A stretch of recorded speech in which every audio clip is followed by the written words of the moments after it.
Now, let's consider the ecosystem of startups in India.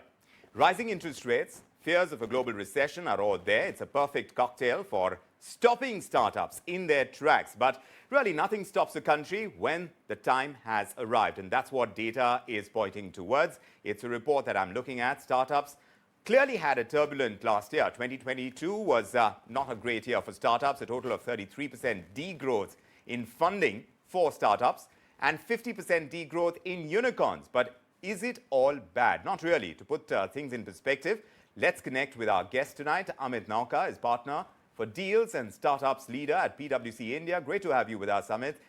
Do tell us, if you had to summarize your report and tell us about the overall state of startups in India, where would you say we're at right now, especially when you consider the funding situation now at the start of 2023? How many startups are actually getting their unit economics right so that they can get the funding, which had clearly dried up last year, hadn't it?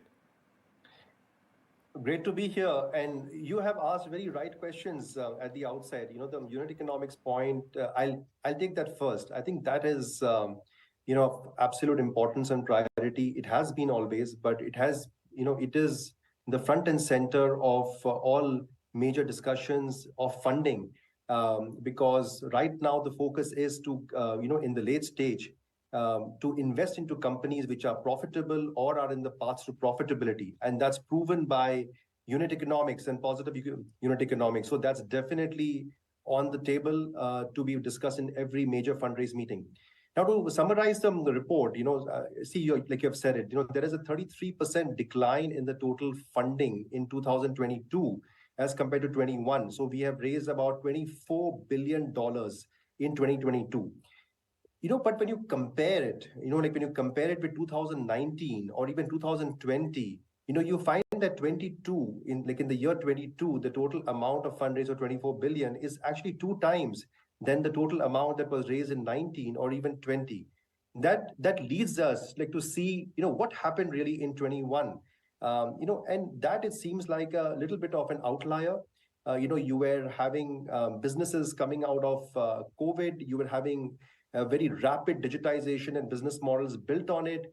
The public markets opened up. So, all these situations are very difficult to replicate. So that saw a very steep increase. And obviously that had to moderate at some point, and which it has moderated. So it is not bad. It is still 2x of what we have seen in the previous 2 years.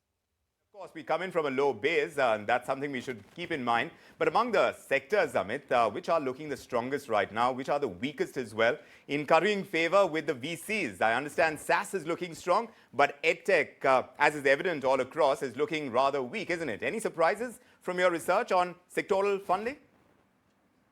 Actually, not really. You always expected EdTech to decline after the pandemic sort of tapers out and people start going back to school and going back to work.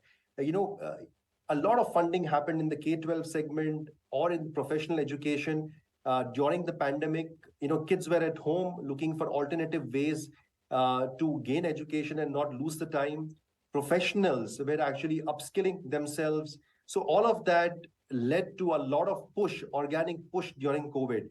That obviously led to a lot of funding, in the whole ecosystem. As people are back to school, people are back to work, some of that is tapering out, the growth's sort of tapering out. It is not as high as it used to be. And obviously the funding is also moderated. So I think that is, I would think no real surprise. SaaS is a very, very interesting thing, space. We actually saw a 20% growth in the total funding in that space during 22 as compared to 21. So I mentioned overall we declined 33%, but SaaS we grew by 20%. And you're seeing India becoming the SaaS capital of the world. We are having so many companies being funded. And India has probably, SaaS is the largest, as the biggest base, when it comes to startups, in India. So I think that has really grown. And one peculiar thing about SaaS, as compared to other startup sectors, SaaS typically, or majority of the SaaS startups are catering to businesses across the world. Typically, you would see a SaaS company having, based in India and having customers in, say, US or the European region. when you compare that to any other startup company, typically it's India for India. So I think that's a clear distinction, and it has gained good investor interest. That's something that is evident from the report that you put out, which I was gleaning over. But from the startups that hit the primary markets in 2022, Amit, to the ones that are going to hit the markets in 2023, what are the expectations for the unicorns of the Indian universe of startups? Where are things pegged? So see, our research shows that typically, a lot of unicorns were made in 21, as well as in 20 and 22. And on average, they have taken 7 years to turn unicorn from the time they have actually incorporated the company. That's a time taken by the average time taken by a company to turn unicorn. Now we might see that increase because right now, sort of the FOMO is a little bit less. Like about investors, late stage funding is very slow. Like as the report is showing, because public markets in the tech stocks has seen at least 30% correction world over. So very difficult to strike a late stage deal at this stage.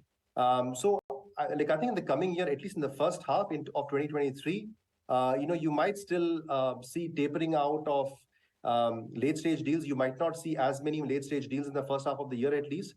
But the icing on the cake is that the whole early stage ecosystem in India, that continues to flourish.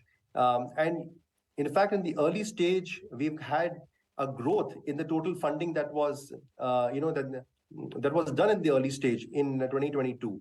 So the whole base of the early stage is increasing, and the whole startup base in India is increasing.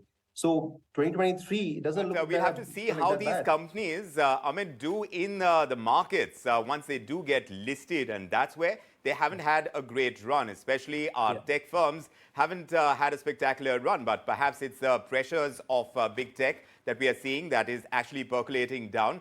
But in terms of concentration of infrastructure, Amit, for startups geographically in India, which are the states, which are the cities that are making it that much easier for startups to do business? So Bangalore continues to be the startup capital of India. Bangalore, closely followed by NCR and Mumbai, are the top 3 cities that are attracting more than 70% of all funded startups in India. But I would hurry to say that Pune, Hyderabad, and Chennai are actually the emerging startup hubs. You're finding close to 300 to 400 funded startups, like in these 3 cities alone. And many of these startups are in their early stage, as in they are in Series A, B stage. You would find many of these companies grow into, say, D and E, raise 100 million plus checks.